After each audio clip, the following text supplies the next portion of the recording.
For this review, we are going to do the good, the bad, and the ugly. So let's first start off with the good, because whoa, is it good. This thing looks amazing. They had a black version, which I thought looked better, but ultimately, because of the fact that it was supposed to be modeled after a Les Paul, I thought gold top was a little bit more apropos for what it was that I was going for. So I went with the gold, and to be honest, it did not disappoint. I was concerned that the gold matching headstock was not going to come through as much, but it looks great. I mean, it does come through pretty well, especially when it's coupled with seeing the body. It definitely looks matching. In a lot of the pictures, it's a bit tough to see, but it does come through. So starting with the headstock, you've got the vintage style headstock. It's got that big paddle head thing for the deluxe Telecaster, which is fantastic. It's got block inlays, bound neck, bone nut. Going into the body, you've got a single bound body, which absolutely looks stunning. You've got your witch hat knobs, which, to be honest, this is like little teeny tiny touches, which is pretty cool. But if you look here, you can see that it actually, I don't know if you can actually see this, but essentially what holds these witch hat knobs on is a flathead screw that's going to go in. So with the potentiometer sticking up, the witch hat knob goes down, and then there's a screw that goes in and pushes up against the potentiometer shaft. That just has to do specifically, usually when you have a one of these types of knobs, it's going to be like a smooth shaft, so it can actually push up against it instead of the gnarled split shaft. So I have a Fender Starcaster over here that has witch hat knobs, and those things are all press on. So this is absolutely fantastic. It's pretty cool.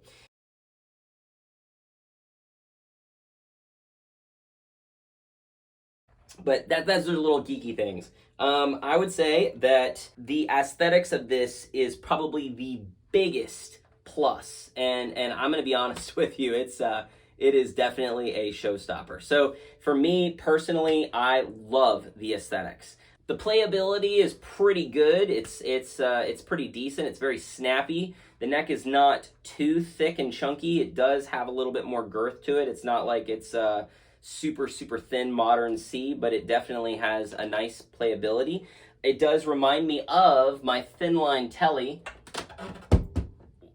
which is a 72 version, and it is the Squier. It's this guy right here. I did take a shaper to the back of the neck and then tested out the same frets to see if it was the exact same shape, and it is. So that is why it reminds me of that. So if you're looking to find out how this thing plays, if you don't have this available at a store near you, that 72 thin line from Squier, it's going to have the exact same neck on it.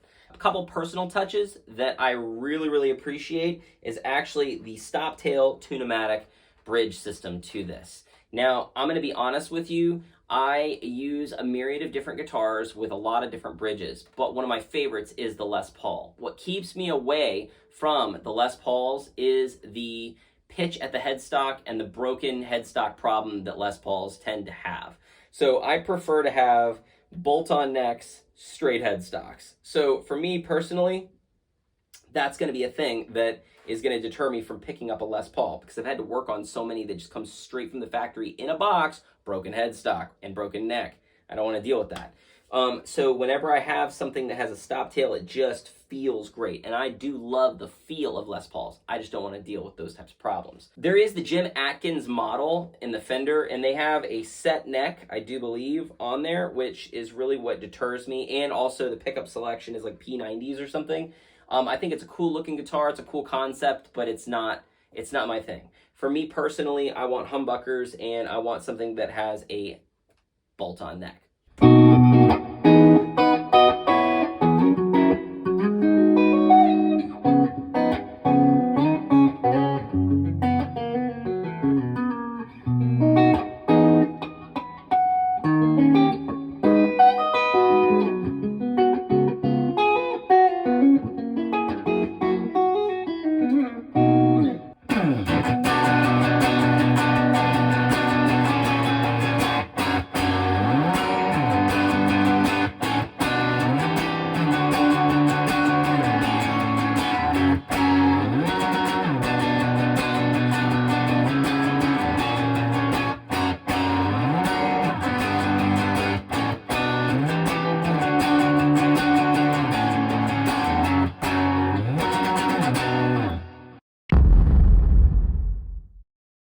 Now on to the bad. So let's talk about some of the things that are more kind of taste issues first. I genuinely do not like these pickups. They are so bad to my ears. I do not prefer them, and I'm not saying that somebody else can't like these pickups, but for what it is that I do, for what it is that I play, and it's not just these pickups, it is pretty much all Fender humbucking pickups. They just sound like mud to me. They are so thick and some people like that, but I just don't have the definition that I want. There's no articulation, and it's, in order to get it for me, I end up having to like change treble and frequencies and things like that end up becoming ice picky. So I just don't prefer these types of pickups, and that is definitely a preferential thing. What is not a personal thing is staying in tune. These tuning pegs are so bad. Dude, this garbage goes out of tune way too much. Oh my goodness.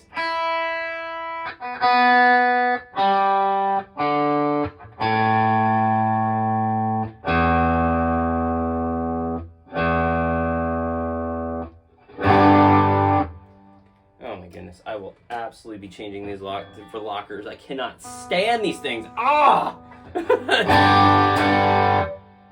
It's like buying a car with flat tires, man. What in the world are they thinking? Like, I'm going to be honest with you. I don't know if it's just that the way, the strings from the factory, I don't know if there wasn't enough winding on this thing, but I will just say that these types of tuning pegs are problematic. Were the ones where they load down into the top. They just have problems, but these are just so bad. So I will be keeping these tuning pegs on just for a little bit until I swap out locking tuners on, which I will do as soon as possible. But that is definitely a quantifiable bad part about this guitar. Future Tom here, interjecting. Just throwing this out there that so much of this problem I do believe was because of the strings and or the amount of winding. Usually the Bisgby is going to create some instability because of the actual spring tension and the push and pull of the strings. This thing actually holds better tune with those thicker gauge strings and the Bisgby than it did with a more stable stop tail in the back. All right, and then this is going to be probably the last bad thing, and it's predominantly going to be something that can be remedied very quickly. But coming from the factory, I would assume that this would not be an issue. I had to use one of these guys right here to go in here and then to tighten this thing down. Just make sure if yours comes from the factory like that and you decide to start messing with this, make sure that you take off the plate in the back, hold the jack in there as you tighten so you don't end up turning the jack around and then busting off the actual wires, because that will definitely be a bad day.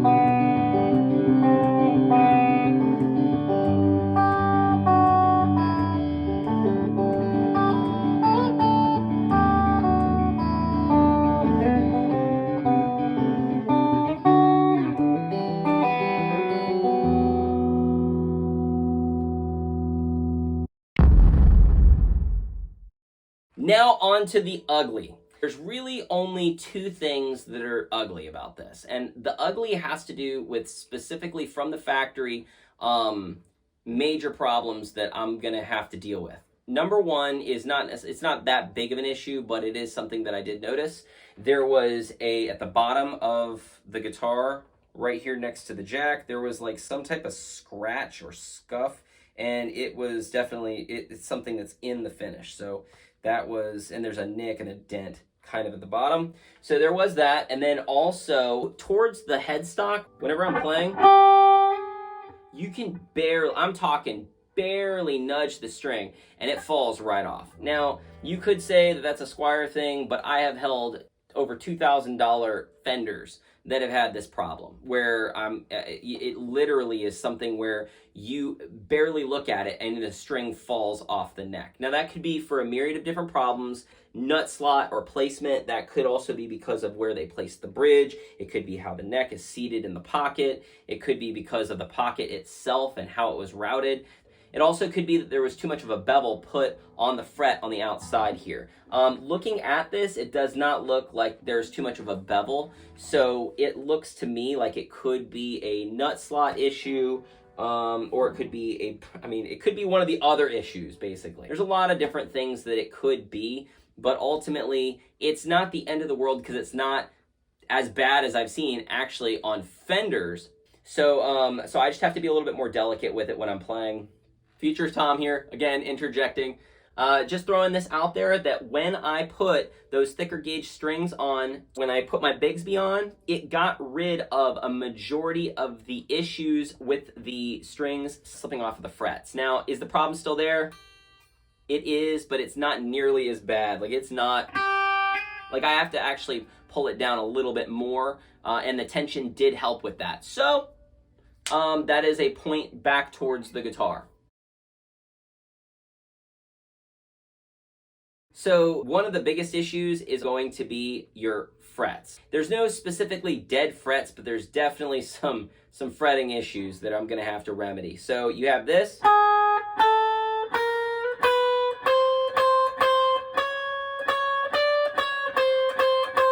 Right there, you can hear it. It's just got this chinginess to it.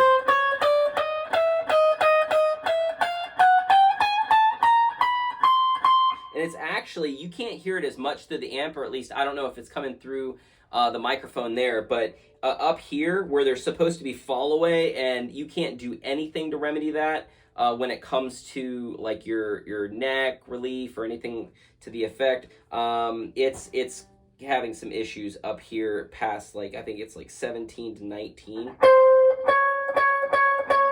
Like, you can hear it right there. Like that.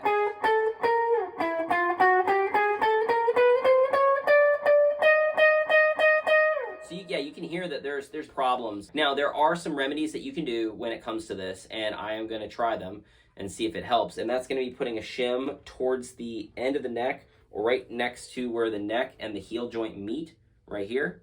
I'm going to put a small, tiny shim there. See if it basically puts a small angle going up so that it gives a little bit of leeway between the frets, basically. So I'm going to see if that works. Don't know.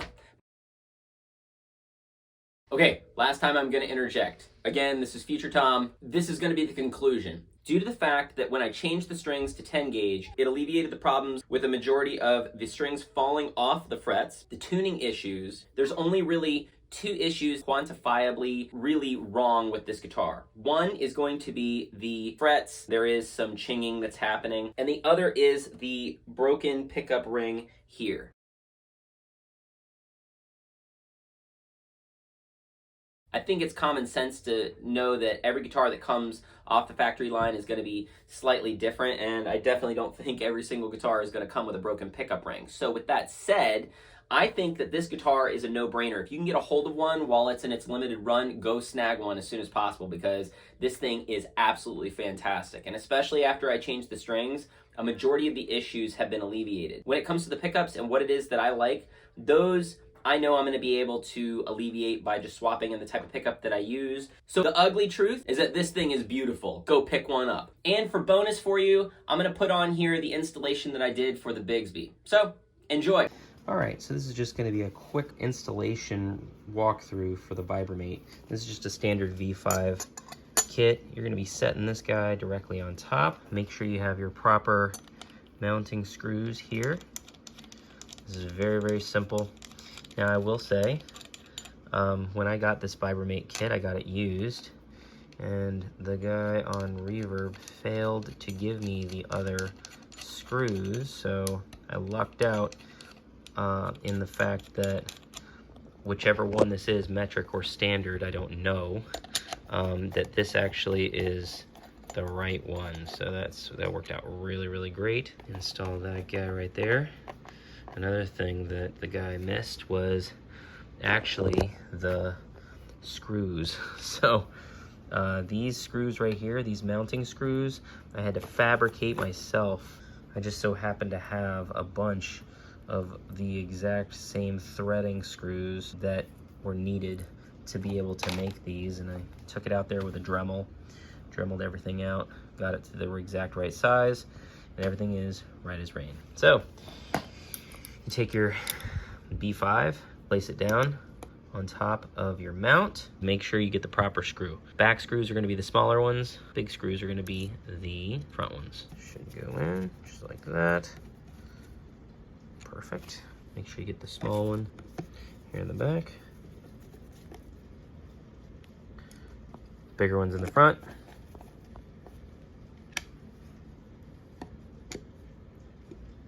Make sure that they are snugged up. And last but not least,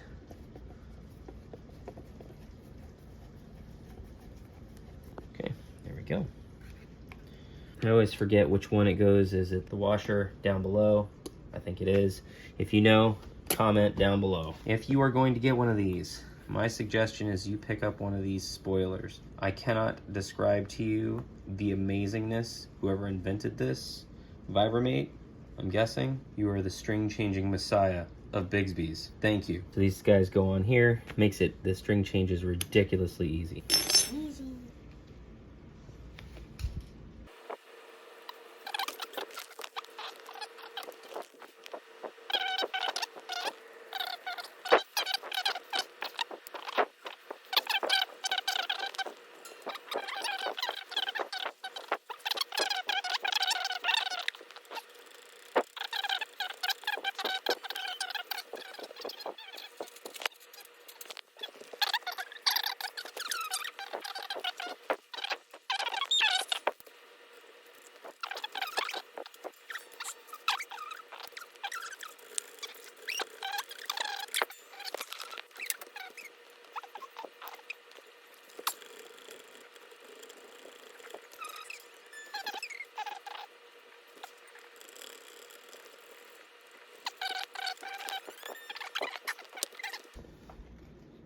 Okay, we're good. We are good to go.